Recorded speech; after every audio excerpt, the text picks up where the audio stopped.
Hi, my name is Bente, I'm the Norse Witch, and today's video topic has been decided by my patrons and YouTube members. If you don't know what I'm talking about, once a month my YouTube members and my patrons get to suggest video topics, whatever they like, as long as it makes sense with the topics of my channel. And then I'm making a poll from those suggestions and they get to choose their favorite. And for the month of October, spirit communication has been selected as their topic. So that is what we are going to talk about today. My patrons and YouTube members wanted some kind of spirit communication 101. So in case you are wondering how you can get started communicating with spirits, what you have to keep in mind when doing it, anything like that, basically like my Protection Magic 101 video, then this is your video. So let's hop into it.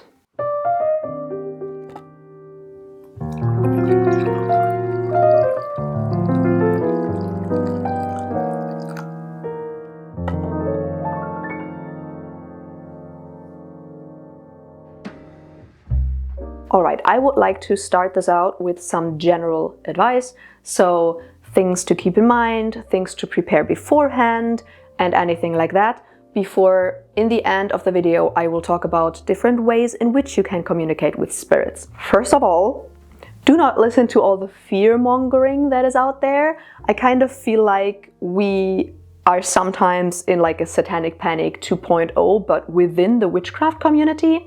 I see so many people being dead afraid of communicating with deities and spirits, thinking that if they are calling in a spirit, a trickster will show up and they will be cursed or whatever horrible thing will happen. I see so much fear-mongering about deity communication and spirit communication out there, and I feel like while yes, of course, you should make sure that you have some protection, and there are just some things to keep in mind when hopping into this practice, but it's really not that bad. The risk of really accidentally calling in a wrong spirit, or the risk of calling in the trickster instead of another spirit that you wanted to initially call, it's quite slim. I don't think it has ever happened to me. The only thing that has happened to me with deities was that Loki just tried to get me to call on him instead of Odin, but that's about it. I have never had the case where I was calling in, let's say, one of my ancestors or a familiar spirit or anything like that, and a trickster showed up. That has never happened to me, and while I believe it is possible, I feel like the intention with which you go into it will be the deciding factor. If you're just calling in any spirit, I don't know, you want to play around with a Ouija board and you're just like, I'm calling in any spirits, then of course a malicious spirit could show up or a trickster could show up. But if you are very specific with the types of spirits that you want to communicate with and you call in those specific spirits, the risk of a trickster showing up, I think it's much smaller than a lot of people make it seem like.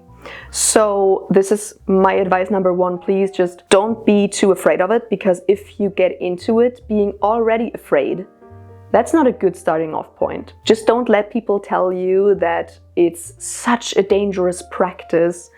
It's not if you know how to stay safe. And while on the topic of staying safe, I feel like it is important to have some protections in place. So for example, something that I do for my house is I put up a ward that is specifically targeted towards keeping out malicious entities, any kind of malicious entities. By doing that, when I'm sitting in my apartment and I'm calling on a specific spirit, I can be quite sure that the spirit that shows up, even if I call on any kind of spirit, I can be pretty sure that the spirits that are showing up are not malicious spirits, because they will be kept out by my ward. So that is something that you can of course do. But of course, if you're doing this outside, for example, or in someone else's space, you don't really have that control. So in those cases, I would just advise to have maybe a little protection talisman with you, something like that, or maybe put up a ward around yourself, maybe shield, any protective spell that you like, basically, that is targeted towards spirits. And yeah, keeping them from latching onto you, basically. Maybe wear a talisman or something like that. Just to be sure, it won't hurt, right? Next up, try to get rid of your imposter syndrome. I feel like a lot of people, and I'm not excluding myself from that because I am a hypercritical person, especially when it comes to my own abilities. A lot of the time when people start communicating with spirits or even deities, they will approach this whole thing with, oh, everything that I'm perceiving, I'm making up myself. And this is the worst thing that you can do. Because if you go into it not even trusting your own abilities, then why do it in the first place, right? But even if you are being hypercritical, I would say try to ignore it for a while and just try it out. Because the more you are doing it, the more you're communicating with spirits and deities, the more you will realize that they will tell you things that they can't know, or there will be such weird coincidences that you will be pretty sure after some time that you're not making this up. Things just make sense all of a sudden. Like spirits will tell you stuff where you're like, oh, okay, now this makes a whole lot of sense. Spirits will maybe, while you're communicating with them, give you very physical signs like knocking on walls or on furniture or things falling over or something like that. Doesn't happen a lot in my experience, but it can happen. So even if you are very, very critical and you're not trusting your own abilities, even if you feel like you're LARPing it in the first place, still do it. Because after some time, you will be quite convinced that you can't make this shit up. You will have experiences that will show you that this shit is not made up and that you can trust your own abilities. And from that point on, it will be much easier and you will be able to ignore your self-criticism more and more. But in general, it's always good to trust your own abilities, because if you don't, how do you want to effectively communicate, you know? So you will have to get rid of it at some point. All right, now a little bit on etiquette. I personally feel like if you want something from a spirit or a deity and communicating with them is wanting something from them, I personally feel like you should bring a little bit of an offering, and it doesn't have to be anything grandiose. A glass of water is already enough, but it just makes sense to approach them being like, oh yeah, I brought you something, you know, I am friendly, I am willing to give you something in return for you communicating with me. Because in the end, at least if you are communicating or trying to communicate with spirits that you don't really have a connection with, so for example, just a random spirit of the dead, or a random local spirit or land spirit, they don't necessarily have a reason to communicate with you, and it takes some energy for them to communicate with you, so why should they do it? Not all spirits are just like, oh yeah, great, a human who wants to communicate, let's do it. So by giving them a little bit of an offering, you are making sure that they have an incentive to talk to you in the first place. So I kind of feel like this is etiquette rule number 1. Bring them a little bit of an offering, doesn't have to be much, but just show them that you are friendly and show them that you are open to giving something in return. But then, of course, I personally think spirits are not free to do whatever they want. So it always makes sense, if there is something that you are uncomfortable with, to set boundaries with spirits. For example, let's just say you are like me and you usually communicate through like physical means, through your clairsentience. That means that the spirit will probably like touch you somewhere. But if you don't want to be touched in a specific place on your body, just tell them that, because otherwise how are they supposed to know? They're spirits, they don't have a body, and some of them didn't have a body at all, ever. So how are they supposed to know that you are not comfortable being touched on your boobs, for example? So if you have any kinds of boundaries, even if it's something like, all right, if you knock something over to give me a sign or something, this will scare me, so maybe just don't. Make sure to communicate that with them in the beginning so that they are aware, and then hopefully they will be respectful of your boundaries. If they aren't, feel free to just banish them. It's not like you are not allowed to set a boundary with spirits just because you want something from them. If they do something that you're not comfortable with, feel free to send them away, it's fine. And now just some random tips, some random advice that I have for you. First of all, I would say start with spirits that you are already close to. So I wouldn't necessarily suggest starting your first time of spirit communication up with some random person on a graveyard or with a random local spirit.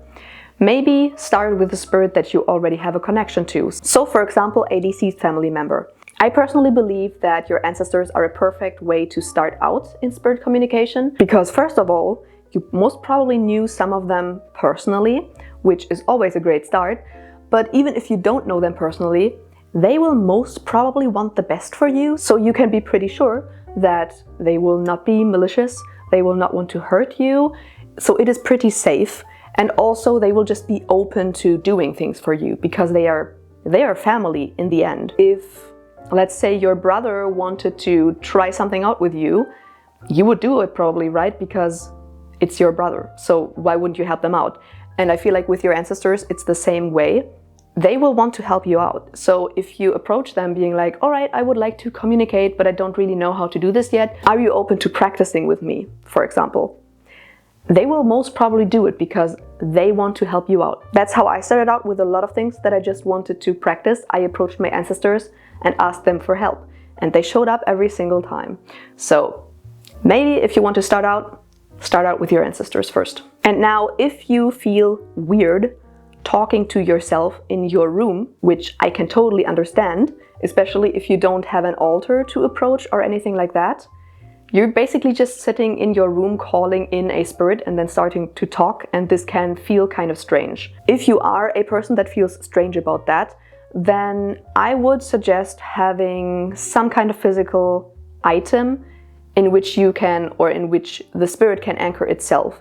So this could be as stupid as setting up a plate or a bowl or something like a little table. And I know this sounds stupid, but basically being like, all right, I would like to talk to you, but I don't really know where you are in this space, because maybe you are not a person who is able to perceive that. And then you can be like, all right, it would be great if you could like stay in this, on this plate or on this table or in this corner of the room, you know, like give them something physical to anchor themselves with. And this could be a proper spirit house if you feel fancy. If you are a little bit more along the way and the spirit is open to doing that, you could give that spirit a specific spirit house. You could do that, for example, for your house spirit, give the house spirit a little bit of maybe a little statuette or literally a little house or something small that they can use to go into, basically. So you're giving them something physical to live in and to anchor themselves in. This will probably make it easier for you because you have something to talk to. Usually, when we're talking to people, we have something to look at. But if we're talking to spirits and we're not clairvoyant, we can't see them, we don't know where to look at, and it can be very strange. So having something physical to focus on can make it much easier. That's why a lot of people who are doing deity work have statues of their deities, so that they have a focal point. And then also going to places of power can make things much easier. So for example, if you wanted to talk to one of your deceased family members, that could be their grave. Or if you want to, for example, talk to a local spirit, of course, that would be the place where they reside. But in different traditions, there are places that are known to have more power, or that are known to be places where spirits reside. A lot of the times that's liminal spaces. So if you're working in a specific tradition, then maybe make sure to research some places that are known as places of power or that have connections to the spirit world that are liminal spaces, and then maybe try it there, because spirits will probably be easier to perceive there. Maybe there will be more spirits there. So if you find it hard doing it in your living room, which totally fair, because it kind of feels so mundane that it feels strange calling spirits into your living room. If you go to a place of power that can reassure you, even if it's just about the feeling of going somewhere specifically to do this. All right, now I have given a lot of general advice in the beginning. I guess let's start talking about ways in which you can communicate with them. The first thing that most people will probably start with is some kind of physical feedback. So if you are talking to a spirit, they are giving physical feedback by maybe knocking on a wall, or maybe by ringing a bell that you have hanging somewhere in your room or something like that. Any physical feedback. I personally feel like that is much easier outside than inside, because outside there's just much more that can be influenced, like wind coming up and being very loud, or an animal showing up, or something falling off a tree. You know, there are just much more things that can happen than if you're staying in your living room, but even if you're in the living room, this can work. And for example, hanging up some kind of bells or wind chimes or something like that can, for example, be a way through which a spirit can communicate. This is usually a pretty easy way to communicate and pretty beginner friendly, because you are not using your own abilities. So if you're not very far in using your psychic abilities or dreams or something like that, then using signs can be an easy way to start out. But of course it can be quite tricky to interpret these kinds of signs, but you will get better at that, trust me. But I should mention that, of course, not every single spirit can even affect the physical world. There are some spirits who will not be able to knock on a wall because they don't have that power. For spirits to influence the physical world, it requires quite some power from them. So if you are communicating with quite the powerful spirit, this will probably not be a problem. But if you are communicating with a spirit that doesn't have as much power, this could be a struggle for the spirit. The next step will probably be using divination tools. And this could be anything from runes to tarot to pendulums to Ouija boards to scrying. Whatever divination tool you like to use, you can use it to communicate with spirits. But I feel like that some tools are better for specific things than other tools. So, for example, pendulums, of course, are so good for yes-no things. You can spell things out with them, but more complex answers are usually quite hard to get with a pendulum. If you're looking for a more complex answer, then use oracle cards or a tarot deck or runes or any kind of divination tool that's able to display these complex answers, because a pendulum cannot. And of course, Ouija boards, a lot of people are very afraid of Ouija boards. A Ouija board is also only a tool. There is no reason to be afraid of Ouija boards, and they can be amazing if they work for you, because you can literally spell things out, so they can make things very easy. I'm personally not very good at using those, but I'm very jealous of people who can. So if you're able to do that, perfect. I have had great success with scrying methods.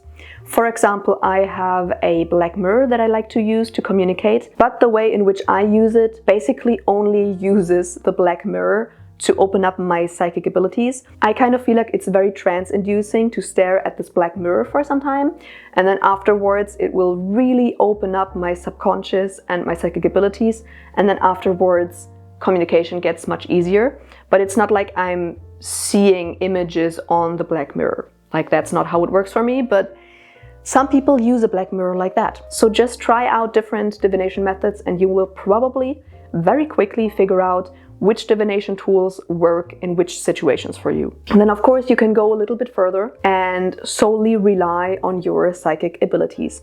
I recently uploaded a video on how you can train your psychic abilities. If you're interested, then check that out. But just to keep things pretty short, you can use your psychic abilities to directly communicate with spirits. Of course, you will have to have your abilities trained to a specific level already, and depending on which psychic ability you are using, this will look different. And of course, for clairaudient people, so people who can hear spirits, this will be so straightforward because you can literally talk to them and you can hear them answer. Perfect. If you are clairvoyant, they can show you images that are basically describing their answer. If you are clairsentient, something that I really like to do is do a little pendulum situation where, for example, if their answer is a yes, they can tap your left hand, and if it's a no, they can tap your right hand, or they can tap different areas of your body for different kinds of answers, or they can literally give you like emotional feedback for different kinds of answers. So this can be very, very handy. And of course, I should mention meditation here, because meditation will make it so much easier to access your psychic abilities.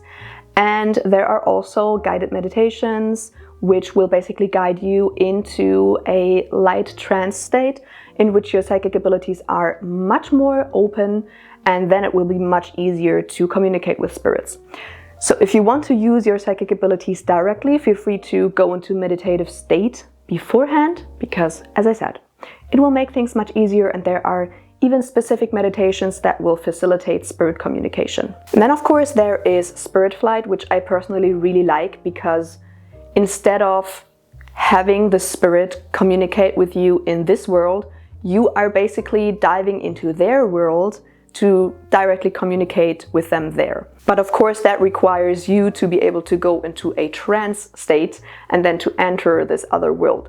And this will look so vastly different for different kinds of people. Some things that can be very trance-inducing could be some things like, of course, meditation, duh. This will probably be the case for most people, but also things like listening to binaural beats or to drumming, burning specific herbs. For example, mugwort works very well for me because it's like just a tiny little bit psychoactive, but not really. So you're not getting high, but it's just opening up your senses.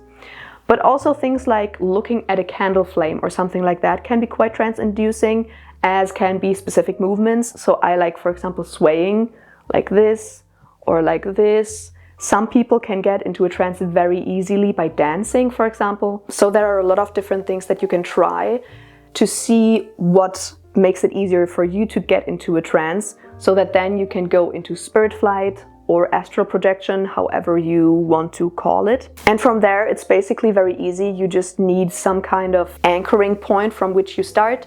For a lot of people, this will be some kind of tree. Same for me, because of course I will start with Yggdrasil. And then from there, you will go and travel, and usually travel somewhere where the spirit will be waiting for you. And then you can communicate with them. Again, you will use your psychic abilities there. So depending on which psychic sense is the strongest for you, this will look different for every single person. Sometimes I don't even see anything while I'm traveling, and that's totally fine because I'm just feeling my way through it, and that also works. So don't be too hard on yourself if you struggle with visualizing and you're literally not seeing anything while traveling. It's fine, you can still travel. You don't necessarily have to see anything. And then lastly, some people are very gifted when it comes to dreaming. So those people will be able to remember most of their dreams. Maybe they will be able to lucid dream quite easily. So those people, which I am not a member of this group, sadly, those people can, of course, also communicate with their spirits through their dreams. And as far as I know, because as I said, I'm not gifted with this, so I'm not doing this, but as far as I know, this can go two ways. Either before you go to bed, you are basically telling the spirit to give you some kind of answer while you're dreaming, and then you go to bed, you dream, and then hopefully the spirit will show up in your dreams, and then you can communicate with them there. Or if you are a lucid dreamer and that is pretty easy for you, then you can even call in the spirit in your lucid dream and then talk to them. That always sounds so easy and so convenient to me. I wish I was able to do that, but I have lucid dreamt I think once or twice, and that was on accident. I cannot do it on purpose. So yeah, I am not using this dream method. I wish I could, but I'm not talented. So I'm using basically all of the other methods that I already mentioned. And that is where we get to the end of this video. If you want to know anything more that I didn't mention in this video, then make sure to ask me in the comments. And if you have more advice or even more techniques to communicate with spirits, then also put them in the comments. As always, I hope you enjoyed this video. If you did, make sure to subscribe and give a thumbs up and ring the bell down below so you're notified whenever I upload a new video. Feel free to check out my other socials, and in case you want to support this channel, feel free to check out my Patreon or my YouTube membership. And I will see you in another video. Bye!